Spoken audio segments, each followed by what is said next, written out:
हर अंधेरे रास्ते पर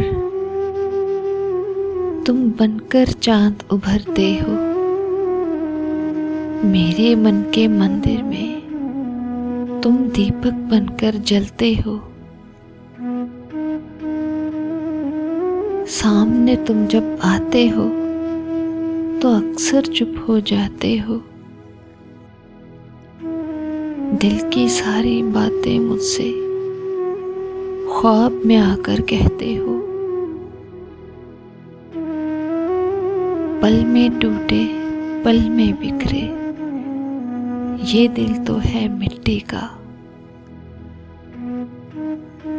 मिट्टी बनकर रह जाओगे, कच्चे घर में रहते हो। यादों के एक वन में जाना फुरकत की एक कुटिया है।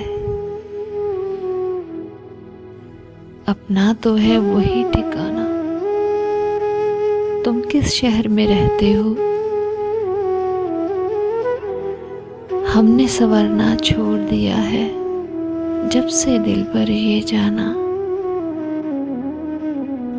बिखरी बिखरी जुल्फों में तुम बादल बनकर बसते हो।